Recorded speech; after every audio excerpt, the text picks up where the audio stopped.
welcome back to Cosmos with Cosmos. I am Brandon. I'm Liz. And I'm Mike. And every time I introduce the show, Mike to my left starts laughing and kind of giggling to himself, and it throws me off every time. But I'm excited.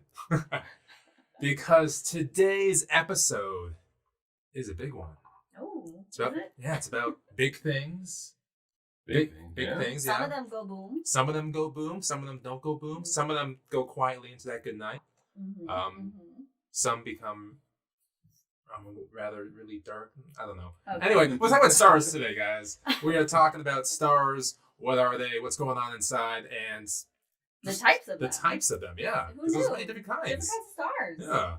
Yeah. Yeah. I Who mean, would have thought such a thing? I always figured that they were just fireflies. They got stuck up there in the big bluish black thing. No. Or the oil lamps? Well, the oil lamps hanging in the There's sky, different yeah. types of fireflies, I'm sure. Different types of oil lamps. So Yeah. Okay, there yeah. it goes. Pinpricks. Pinpricks in the cosmic dome. Yeah, so we will talk about that this episode. But before we do that, we got to figure out what we're drinking today. Yeah. So, Liz, what do you got? I am drinking a type of BC, which is for a banana shake with coconut rum. Yeah. Excellent. Does that end in the Big Bang as well, or how does that one end? It could end in a big bang. We'll find out later. All right. I am drinking the a Cosmic Sunrise. It is tequila that's been soaked in orange overnight, mango rum, regular rum, lime juice, lemon juice, and a couple pinches of sugar. Oh, wow. Also known as an Alabama Slammer. It's a Cosmic Sunrise. Cosmic Sunrise. Well, sounds no, much it's not. better. It's not an Alabama Slammer. But when you just start rattling off all those alcohols, it makes me Might as think well of. be. It's a Long Island Star. Hey, there you go. Anyway. I have a type BC as well. Show your beautiful drink. But this is, I'm calling this a Protostar, and it has orange juice, but it has coconut and mango rum and blue cacao. It's blended so nicely like that. It just It is looks really beautiful. pretty. It's like a spectrum. It is. And It's like a cranberry biscuit. juice on top. But the cranberry juice was really sitting on top. I had to force it down a little bit. Anywho, we do have a couple of rules for the show. Let me remember them really quick. If we have a puppy bark, we don't have any Amazon coming today, so that's nice. Nope. But if you hear a puppy bark in the background, that is a drink. If any of us make a Star Wars reference, also a drink. A Lord of the Rings reference is also a drink. And on today's episode, we have an additional rule. It's for him. It is for me and me alone, since I have my little basketball game going on below. Anytime I see the Phoenix Suns make a three, I'm going to take me a drink. Oh, gosh. Be a very small drink, though. It's only lots of threes. Well, you'll just have to let us. You're going to let us. I'll know. let you Yeah, know. he'll. I'm For sure he these will. two, a rule is if I verbally say something about basketball, they have to drink. Yeah. I'll just be excited and go, hey, something like that. Oh God. Hey, Oh, that's all the time. It's going to happen all the I'm time. go like Nick Cage on everyone. Oh, hey, oh. And then, of course, if you'd like to follow us on the Twitter at Drinking Cosmos, Instagram Cosmos with Cosmos, follow us on the iTunes, the Spotify, the things. The thing. Rate if you like. It's always fun seeing what people think about the show. And yeah. All right. So with that, stars. So we don't really have an outline, so we're just gonna kind of wing this here. So Big outline. Mike made no, a big. this he is told me reference. that's not an outline. This is reference Oh. stuff. So let's kind of It's start. not visible to everybody. Let's start then what we see with our own eyes looking up at the sky. Okay, we see pinpoints of light. Pinpoints of lights. But what kind of lights are they? Are they like? She doesn't want it. You gave it to me. So we look up there and we see different colors, different sizes. Not so much different shapes. They're all kind of pinpointy. Well, when we look up at the night sky, the different sizes, you're talking about triangles. brightness. Yeah. Right? Yeah. So let's go with, for example, why are they different colors?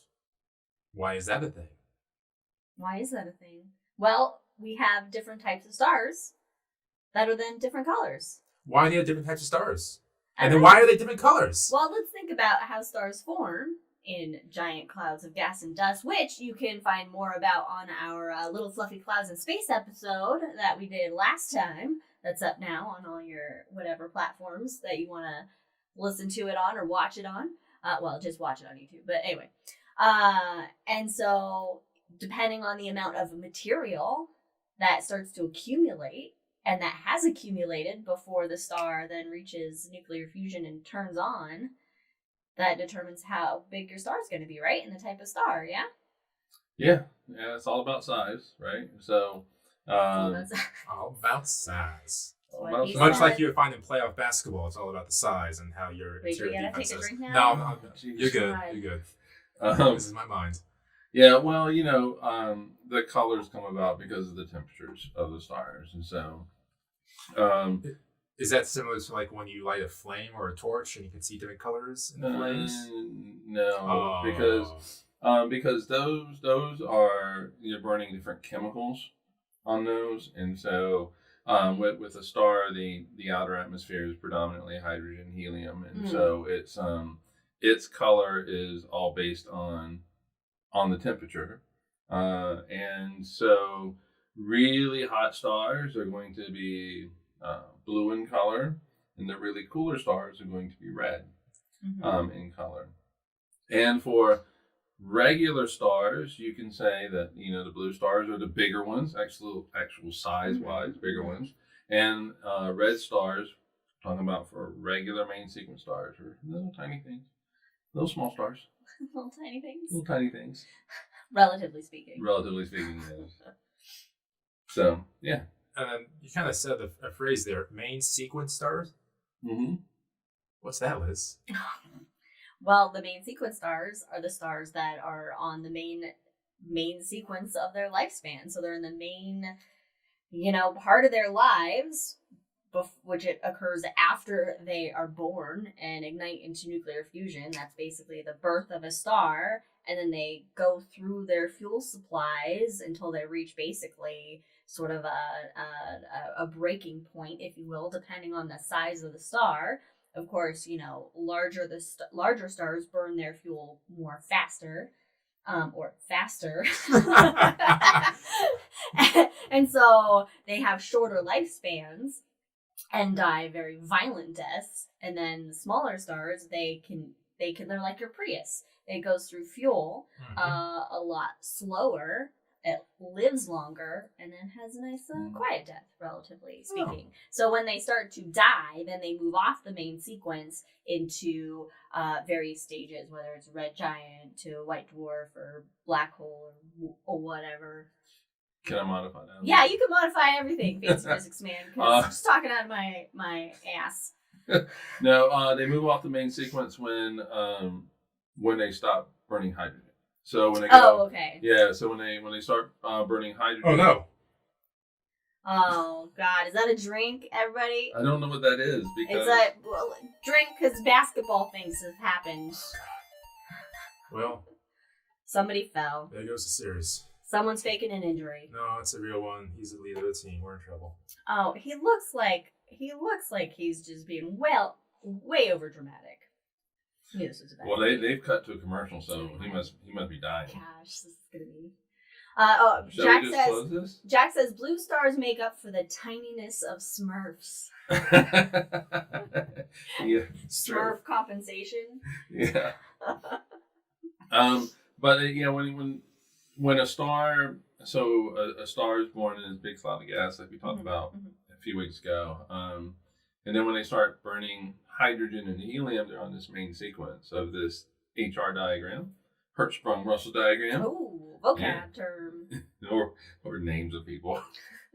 And then when they start burning other stuff, they kind of come off of it because they evolve like really quickly and weird. And so, yeah. Okay, cool. Well, let's start going through these types of stars. So you have those hot ones, which are primarily what's known as type A and B stars? O and A. O and A. O and A. O Yeah. and A. And if you Google HR diagram, you'll see this like S-shaped curve, and at the top left will be these beautiful blue and white stars, and the blue ones are the hottest ones, and they are O-type stars, and Oh. That's my contribution to today's episode. Mm-mm. And right behind it are the B stars, but O stars are the most massive stars. They have temperatures over 30,000. They have temperatures over 80,000 degrees on their surface. Woo! Yeah, so pretty toasty. For reference, the temperature of our star, the sun's surface is 10,000 degrees. Oh, so that's a little hotter A then. little Okay. hotter. A little hotter. It's getting hot in here. Yeah, Or out there. so they're blue in color. Mm-hmm. They put out a lot of light. They're very luminous. However, Like Jedi. Oh, damn it! Yeah. I wasn't thinking. Luminous beings are we? however, most of that light you can't see. It is an ultraviolet light. Oh. And so most of the light from O stars are ultraviolet. That's bad sunburn. Or bad sunburn if you're there. And the percentage of O stars in the universe is 0.00003%. Wow. But that still probably Tiny, adds up to tiny, a couple tiny. billion, like overall. It's 42. Well, I mean, yeah, because it's easier to form the smaller stars because they're using less material, whereas like the big stars, they need to have access to a lot of material to form from. Right. And stars generally form together in the same planetary nebula. And so it's like, they have to share that material. So, Right. It's There's only so much material that... the path of least resistance is smaller stars. Exactly. and we'll find that out here in a minute. So, but yeah, O stars are the hottest and the biggest stars. And then right behind them are kind of bluish white stars, which are the B stars. Mm-hmm. Where they get these letters, I do not know. And because the type of stars, the classification are O, B, A, F, G, K, and M, and it just makes no sense. No sense to me whatsoever. But if you wanted to have a mnemonic device, Liz, Where you use my mnemonic device for star types. Okay, so it is only bad astronomers find galactic killer Martians. Boom, there you go. Astronomers find galactic killer Martians. Easy, rolls off the tongue, folks. Yeah. Yes. Yeah. So what is like the official mnemonic again for it, or the most common mnemonic? Be a fine girl and kiss me. I'll be a fine gal and kiss me. Oh, that's or guy. Or be a fine guy and kiss me. Either way, it's weird. Yeah.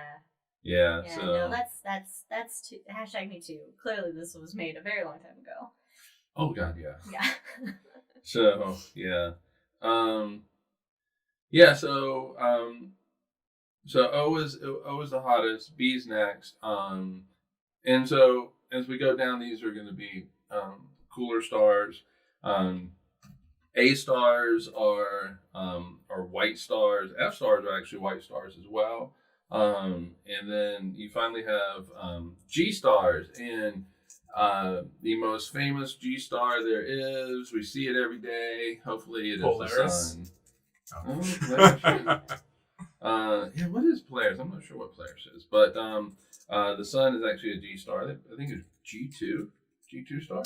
Our sun's G2. Yeah.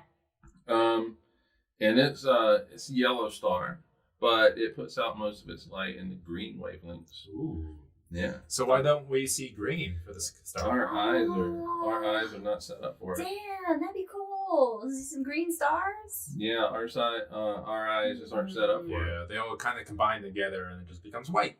Yeah, pretty much. Yeah. And then you have your K and M stars. K are kind of orangish stars. M's are going to be red stars. M type stars make up 76% of all the stars in the universe. Wow. I mean, that makes sense because They're small. easiest to make. Yeah, easiest to make. Yep. So that's the classification. But Yeah.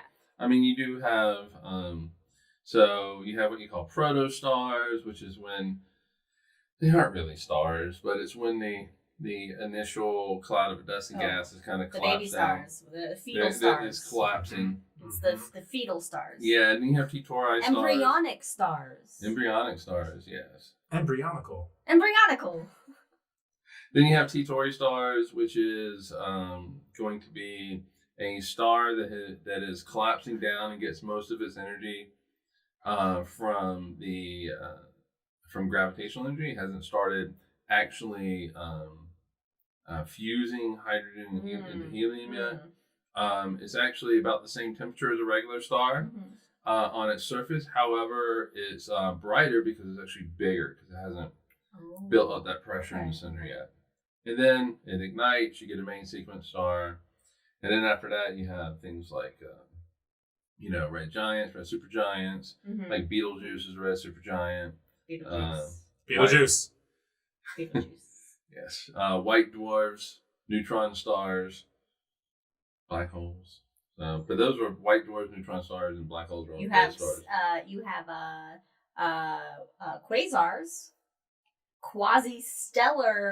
quasars, it's not a star at all, but quasi-stellar objects. Radio object. Yeah. Radio source. Yeah. Those are the hearts of galaxies. Yeah. Very distant galaxies. Yeah. Did you talk about brown dwarfs?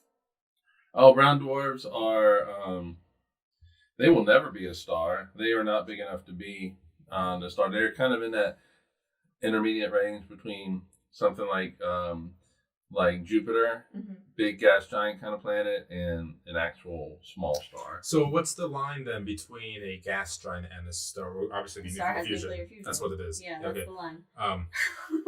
But like brown dwarfs, then they're so close. They're so close.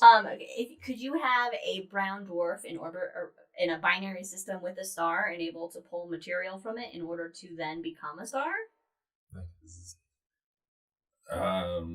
That brown dwarf is not going to be probably not going to be able to not pull enough off gravity. Yeah, because you're talking about gravity. Yeah, that's true. So I mean, if you have a brown dwarf going around a big star, and that the big star has expanded and filled its Roche limit, so it looks like a teardrop, basically. That little point. There it can start maybe pulling off some material. Okay. But it kind of depends on what that big star is like. And if enough gas falls onto that brown dwarf to ignite. Right. Okay. That'd be cool. Yeah. Let's check in with our audience. I posed them a challenge, which was to make their own mnemonic. Jack has one from high school, or his old one from school was, "Oh brother, a fighting Gorn killed my lieutenant transporting your crystal sphere." Wow.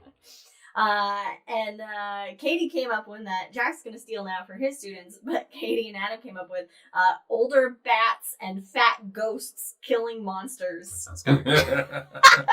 Older bats. And fat ghosts. Fat ghosts. Fat ghosts. I want to know how old these bats are and how fat these ghosts are. And what kind of monsters are they able to kill? That's great. Our baby and father goes killing mothers. Our baby and father goes killing mothers. A lot of killing is happening. I mean, I started with, killer Martians, so... What is going on with that family? We like death and destruction. Hashtag Davison. Yeah. Cool. All right. All right. Well, so those are, different types of stars. And they come in all different shapes and sizes, and not shapes, they're all round. No. Different shapes. Triangle stars. Triangle stars. Trapezoidal stars. Ooh. Hexagonal stars. Breaking out the I know, I'm trying to think of all the shapes dimension. that I know. What if there was a star that's actually shaped like how you draw a star? Like a dodecahedron star. Hey. Yeah. That'd be fun. But stars can be different shapes because a sphere is the least energetic state for an object. So if an object has enough mass, gravity is just going to naturally just it's going to sphere force it it. out. It's going to force it to be It's going to round. round those edges. It's going to force it to be round. So that's why planets are round. For the most part, around. Yeah. And so, but stars definitely, stars are definitely going to be around. All right, so All right, so we got O, B, A, F, G, K, M stars and others as the types. Okay, and well, that's the classification. The classifications. Yeah, that's how we classify. I want to say just the main sequence stars. Well, no, I'm sure that they'll do. Once you get off the main sequence, I'm not really sure if they classify them that way or not. I would assume they're just like main sequence. Here, look, I'll Google Betelgeuse real fast. All right, and so Betelgeuse is definitely not on the main sequence. So stars that you might see that are okay, just go ahead. Betelgeuse is a spectral type M2 LAB. All right. Lowercase LAB. So they do. So they do have I guess a certain spectral. Yeah, so they classify them the same way. All right, so stars that you that are B stars that you can see in the night sky would be Regulus. Ooh. Regulus is a B star. Oh, that's the And heart Leo of the Leo lion. the lion. The royal star. Heart. Algol A. So if you Algol binary? Is it binary? Is this the one in Cygnus? No, Algol is a demon Oh, star. Alcor. Okay, Demon Star. Yeah, that's in Perseus. Oh, it's Medusa's eye. That's right. Where there are Yes. still people who see that as bad luck and will not look at it when it's bright. That makes sense. Really? Yeah, because the world does not believe in science anymore. The world has changed. I mean, if I could have It's a snakes for vampire. hair and just freeze people into stone with my eyes, that would be wonderful. Kappa Andromedae. So Kappa Andromedae. The third brightest star. What's Kappa? I don't know. Alpha, What Kappa. Beta, That sounds like a great Gamma, fraternity. Delta. No, it's down the list, but Kappa Andromeda. Yeah. sounds like a sorority. sorority. I know, Yeah. right? For A stars, Altair. Oh, Altair's in Cygnus. But no. God, I can't Deneb, remember. Altair in is on Cygnus. Aquila. Aquila. Right? Aquila? It's Aquila. Isn't Yes, it yes, Altair's in Aquila. Vega, Altair, and Deneb? Yeah, in the Yeah, summer part of the triangle. triangle. Yeah. Oh God, we just need God, to we need end to- the show. All right, We so need to we need another Tipsy Stars episode Yeah, coming we do. up. all right, so another A star would be Sirius, bright star in the night sky. Boom. A. That's not the sun. The night sky. I'm out of it today. Yeah, night sky. The sun know. is not up in the night sky. Because the everyone. sun So makes it's it daytime. It's impossible for it to be any brightness in the night sky. Oh my I'm going to stop talking. Vega is another A star. Procyon A. Procyon? Procyon. I've never heard it pronounced Procyon. Procyon. Procyon is in Procyon the little A dog. is an F star. So Procyon is in Canis Minor, little dog. Yeah. One of the two stars. One of the two, yeah. It's a binary star system. Yeah. So when you bring it up in the planetarium, it says tail, right? Yeah. And so, but it's the brightest Well, star, It's just the. It's- and it's just the two Well, stars. Two that's stars. because Canis Minor is a wiener dog. It is a wiener dog. Or a hot dog. Oh, hey. And this is where, at least on my list, you start getting into stars that have planets. I'm not saying that A, B, and O stars don't have planets, but some of these, and they don't have great names, but Upsilon, Andromeda. Wait. Can you do it in your fancy star No. voice? Oh, no! No, I'm not. Yeah. So for G stars, our sun. Hey! One of the closest. We made it! We made it. And of course, it has planets. Couple. Couple. 8 of them. Eight. And Alpha Centauri A is a G star, so very similar to our sun. And they got themselves this planet as well. What about do. B and C? Alpha Centauri B is a K star, so next one down. And Proxima Centauri is an M star, and that's the one that's actually closest to us. And it's the one with the planets. Okay. So together they are galactic killer Martians. They're like, they're like the galactic Voltron. They come together. Hey!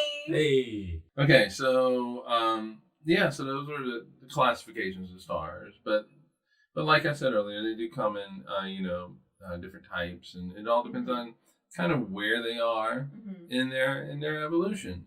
So even in main sequence stars, you have blue giants and blue supergiants, and then you have little dwarf stars, which to me is a little weird because you have red dwarf stars, you have orange dwarf stars, you have yellow dwarf stars. Ooh. Well, that's most of the fucking stars. Just call them, like red stars, and I get the red ones. And maybe the orange ones, because you do want to kind of have a distinction between the red and orange supergiants that are off of the main sequence. But you don't have yellow supergiants that are out there. Well, I guess it's just because you already have these called dwarves, so you might as well just because it's in that same bracket, just add the dwarf, because if it was just called yellow, then it could be then conceived as being a separate kind of thing. I get it. No, that works. Okay. Yeah. I'm just defending astronomers. And so, but then blue giants, and then of course the blue supergiants, which are, and they don't live long, like you were saying. They're like the Hummers. Yeah, you're talking the, like 2003 Hummers that came back of stars. Few million years. The H2s. The H2s, yes, or maybe like a Ford F350, like it's 650. I don't know. Yeah, just use it. Yeah. I don't know cars. So they live what? A few million years at best, and that's it. That's the James Dean of stars. Oh, burn bright and hot. Yeah. Die fast and young. We said that stars come in different sizes. Yes. Since that's what we're talking about basically right now. You know what the smallest star is? What is it? It goes by the name of EBLM. Can you please do it? J. No, I'm not going to do it. I'll do the larger one. I'm not going to do it. EBLMJ 0555-57 AB. Cool. Yeah. So how small are we talking here? How small can you how small is this star, and how small can you theoretically get a star? This is pretty much at the fucking limit. Okay. This star, we're not even talking about when I give you its radius and its mass. We're not even talking in comparison to the sun. We're talking in comparison to Jupiter.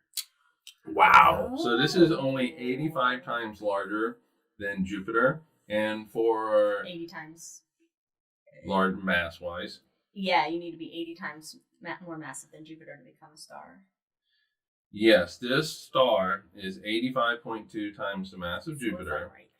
In order to become a star, it's right around 80. Yeah, Dang. so it's like it just barely made that cut off. Made the cut. This is the smallest star that we are aware of. And its radius is actually smaller than Jupiter's radius. That's so it's cool. actually a little bit smaller than Saturn's radius. That's so insanely then cool. How? Because it's got more mass, and so it's able to pull that gas tighter, and so make it smaller. Okay. Yeah. Wow. What constellation is it in? Pictor. Oh, Yeah, it's in the southern hemisphere. Yeah, southern hemisphere.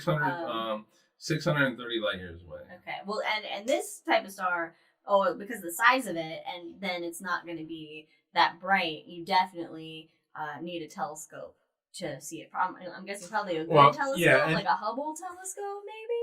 Oh well, actually no. I'm sorry. You need binocular. You need. Binoculars you can use binoculars. Yeah. Okay. For some reason I thought I was in a larger one. 7 by 50 power binoculars. So. Oh, okay. Yeah. Now, but it's going to be real faint. Yeah, it's really tricky too when you're looking at a dark sky with binoculars to find an to exact find star, because there's billions and billions of them. So you think is that it? Is that it? I remember 2-ish years ago when we had the comet was supposed to be the comet of the century roll, and it came to be a dud. But I still got to go try to find it. It took me literally 2 hours trying to find this comet. That should have been this big, long tail behind it. And I know the sky relatively well, so I thought it would be easy. 2 hours to find that thing. Wow. Speaking of comets, in The Hangover, we got to talk about our find in Oregon. Oh, yeah, absolutely. Yeah, okay. All right, so that is the smallest star. The largest star, mass-wise, I'm talking. And I love his name, Bat 99-98. Oh. Yeah. That's like, Bat. yeah. It's the most massive star that we're aware of. It is Batman. It I is. was going to make it. You got it. Okay. 165,000 light years away in the Large Magellanic Cloud, Okay. which, interestingly enough, if you look at the list of the biggest stars, like pretty much all of the top 10 are in the Large Magellanic Cloud in the Tarantula Nebula. So that nebula is kicking out some big ass. Well, it is Yeah. the largest. From what we learned from Fluffy Little Clouds episode, it's the largest nebula. Yeah. Yeah, Mhm. I can't remember how large it is, but Yeah, it's the big. largest It's quite large. nebula. So it makes me think if we'll finish this star and then we'll go off my thought. So Okay. Yeah, because we haven't even gotten to the mass of this. The mass of the is star. 226 times the mass of the sun. So that smallest star, just 85 times the mass of Jupiter, all the way up to 226 times the mass of the sun, which is really pushing the limit of a How star. big a star can be. Yeah. And okay, I was. No, continue. You're good. And its radius is almost 40 times the radius of our sun. 40 times the radius. So really, really quite big. So I would say Mercury's inside of it. I was going to think, yeah, Mercury's got to be inside. But by Venus isn't. But Mercury is. Its luminosity, so really and truly kind of how bright it is, 5 million times brighter than the sun. But, but if you just use your eyes to see it, it's only 141,000 times brighter than the sun because most of its light's in ultraviolet. Oh. Light you can't even fucking see, but cats can see it, right? I was going Can't to you see it? ask what animal can see in the UV. Can't cats? Bees? Can bees see in UV? Bees feel right. I don't know about cats. Yeah, because bees, the flowers. We saw this on that David Attenborough thing, right? They have ultraviolet. Yeah. And its temperature is I think cats can too. 81,000 degrees on the surface. Oh my god! It's on the surface. It only gets even hotter as you go down. I mean, what happens if the star gets too big? The radiation pressure from the core just rips it apart. It's not like a supernova. It's just that it can't. Does it even like Because start? it's producing so much light, so much energy that energy overpowers the gravitational pull and just blows it apart. Yeah, we've gone this whole time, Liz, without even saying the word hydrostatic equilibrium. Hydrostatic elasticity? No, Yeah, you had it right hydrostatic first time. equilibrium. Yeah. Yeah. What you got, man? Well, because we weren't talking about that. I know, but deep it's interstellar evolution. such a fun thing to It say. is hydrostatic. It really is. equilibrium. And so, if you're not familiar with it, there's this beautiful, delicate balance inside of a star. Push and pull. Yeah, exactly. And if you're in the center of a star, let's just say that you can handle all the heat and all that Yeah, kind sure, of I stuff. can handle it. And pressures and stuff. You are being pushed on by two forces, and that's it. Both of them acting radially. And so wanting to either push you out of the star or pull you towards the center of the star. So gravity is wanting to pull you in, the relentless pull towards the center of the star. But in the core, you're producing all this energy, which creates this outward energy, this radiation energy, which pushes you outward. And the thing is that gravity is relentless.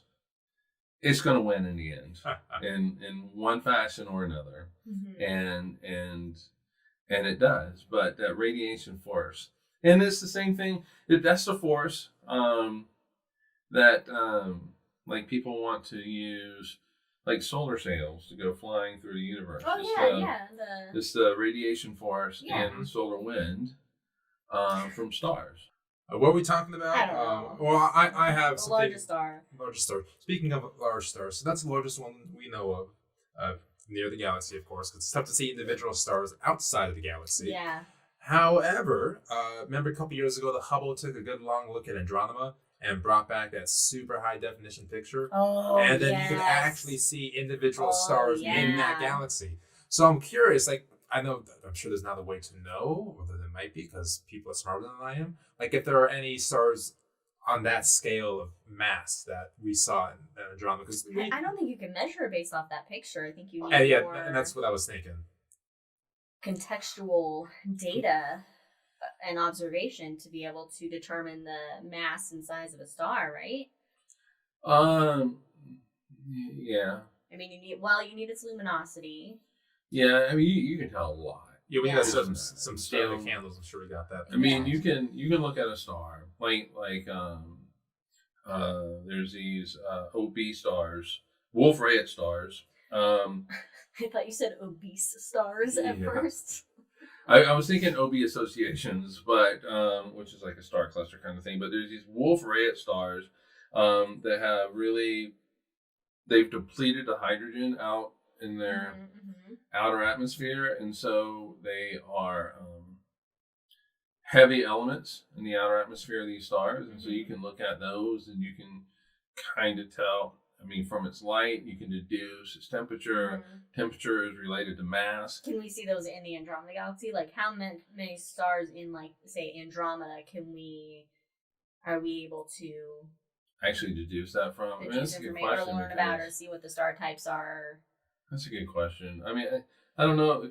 I mean, can you do we need direct observation, or can you use that? You picture? can see I mean, clearly Hubble can see that the individual stars, but can you pinpoint that star to do a spectroscopic study of it?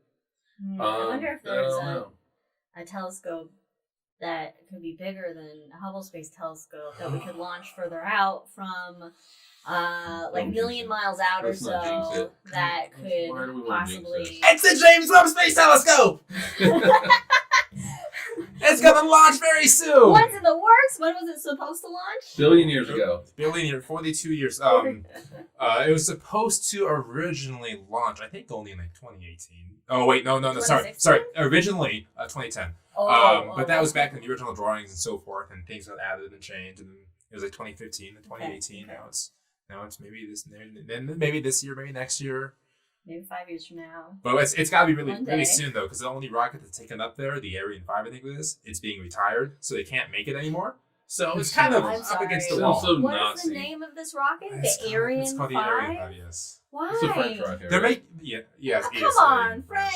You know but what that they are sounds making like. a newer rocket, and they're dropping the Ariane name completely. Well, that's good, because history doesn't look kind of... Yeah. But it's not spelled A-R-Y-A-N. No, it's A-R-I-A-N. Yeah, well... But, to us English speakers, we're like, wait a minute. Jack I don't like this. Jack says Roosevelt administration original launch date.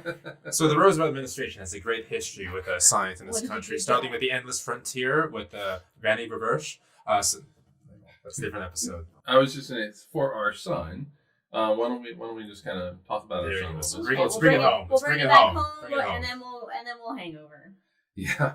Because then we put this away. So you'll typically hear that the sun is about an average star, right? Is that actually right? Yeah. Medium of the road, middle of the road star. But kind of. But I was thinking about that the other day, and it's all right. So the sun is in here. It said it's more massive than 3/4 of all stars, but it's actually more massive than roughly 90% of the stars. Yeah. That are out there. So is it really an average star? Yeah, but we call it average because it's like in the middle of the pack in the main sequence. It could be smaller, it could be bigger, but it's about right there. But it just so happens that most of them are far below or lower in that main sequence stage. Yeah. So it's just kind of funny the way it's phrased. Like, yes, it's about average in the sense that it could be much bigger, it could be much smaller, but it evens out in the middle there. Yeah. But most stars are significantly less massive than our wonderful sun. Yeah, well, I mean, I take it as it's being in that, in between small and big, so it's middle of the road. I mean, I'm fine with that. I'm okay being mediocre. Oh, yeah. Yeah. You know what's really cool? Thinking about, this just popped in my head, though. So our sun, at the end of his life, in about, let's say, 5 billion years from now. Yes. If there's an astronomer somewhere who is constructing. Well, the James Webb was just launched by then, so there'll be at least one. Why are you gonna jinx it, man? I can't jinx it any more than it has been jinxed. Never launch. So, an astronomer 5 billion years from now is constructing their version of the HR diagram. Just saying, all the O stars gone, all the blue stars, all the B stars gone. They would have lived their lives, and I mean those are going to be exceedingly rare. When are we? We're talking 5 billion years. Oh, 5 billion years. But wouldn't you have more newer O stars and B stars? No, I mean the rate of stellar formation construction was in my head. And little workers building stars. Hitchhiker's Guide. Go ahead. So I'm going to go off on a small tangent, so you continue. Okay, and so I mean the stellar formation rate of stellar formation is going down. I mean, gas is being used up. Well, yeah, okay, gas is not and so limitless unless you're our dog Leia. So we're gonna get what about monstars? Oh my God, we're gonna get to a point where the sun is going to be at the top of the HR diagram. Sun type stars are going to be at the top of the HR diagram. The HR diagram is just slowly disappearing from the top left down to the bottom right. But more stars will come and feed the bottom. They'll come and feed the bottom, and you'll get a few that populate in the upper regions. Now there are generations of stars, right? You have the first generation, the next generation, then you have the Discovery generation. Deep Space Nine. Well, it's a good thing that Star Trek's not what generation is this on? I was asking you always know. Type 2. Shit, we didn't talk about Type this. 1, right? Yeah, because Type 3 was the first generation of stars. Okay. So what are the generations after us? What would they be called? I assumed you knew. Millennials. It looks like it's just going to keep sliding down.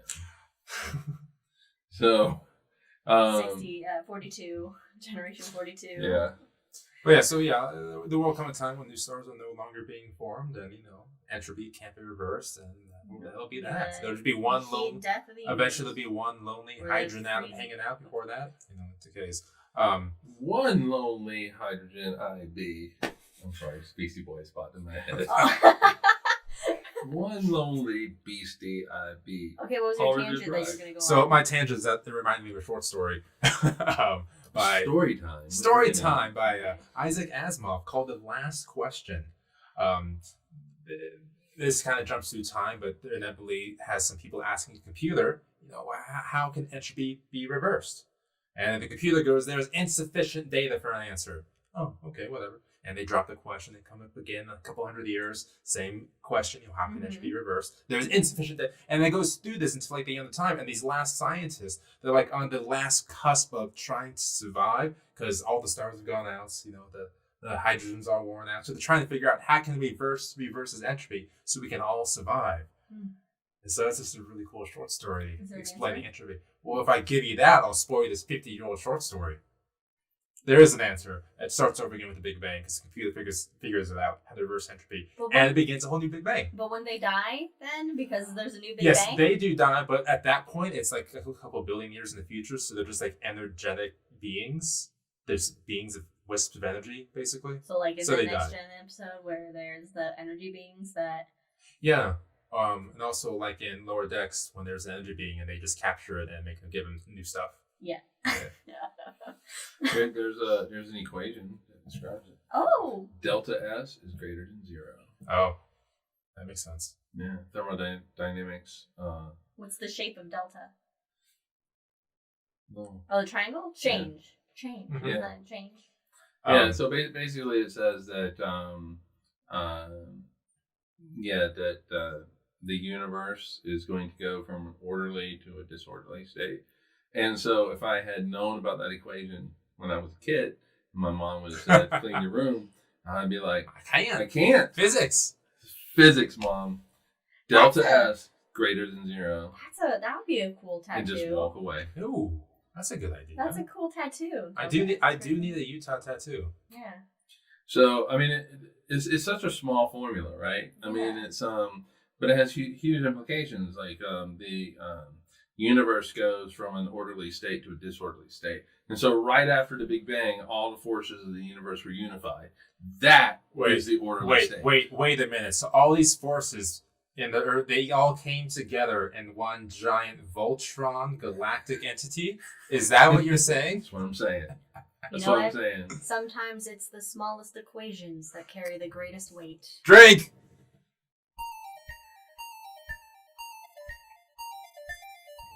Well, so we've gone down that rabbit hole of various references here and there.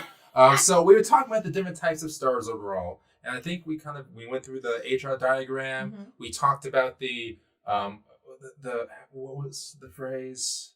I've already forgotten. Hydrostatic equilibrium? No. Not the Obi-Wan girl. Only bad astronomers find galactic killer Martians. That's the one. Or old bats and fat ghosts. Kill monsters. Kill monsters. Perfect. We talked about the extremes on both sides, whether it's the smallest to the biggest. We talked a little bit about what happens at the end of them, at the end of like the red giants and things. Did we talk about that much? No, we didn't. No, we didn't. That's a different podcast. Yeah, that's a much different podcast. The end of it all. The end of all things. I'm glad to be with you here, Golem. Here at the end of all things. And that's how you know we're late in the podcast, when these references start zipping out. And because Jack thinks we need another drink, way back then, I'm assuming he means like Big Bang time, Yoda and Palpatine were besties. Right. So with that, clearly we'll be hungover very soon. So I think we should go ahead and wrap up this episode. Yeah. Do you have any closing thoughts? Let's go with Liz first, then go to mine. My clothing. Your clothing looks fantastic. My closing thoughts. Stars are awesome. Stars are awesome. Mike? Go out and look at them. And delta S is greater than 0. So no need to clean your room. It's pointless. Yeah, Yep. we don't make our bed because why? We're just going to get in it. Yeah, just because there's no point. Why expend the Delta S energy? is greater than 0. It looks more comfy when it's messy anyway. Mm-hmm. Sometimes it can be too messy and it looks uncomfortable. It can never be too messy. It can be. No, like the fluffy so. covers This is a hangover Anyway. topic about how Yeah. messy is too messy for beds. Okay. My bed's made at the moment. I'll have you know. Congratulations. So go ahead and join us. Up next, that'll be on YouTube for you podcast listeners. If not, thanks for joining. Mm-hmm. Have yourselves a great day and be safe, please. Delta S is greater than 0. Cheers, everybody.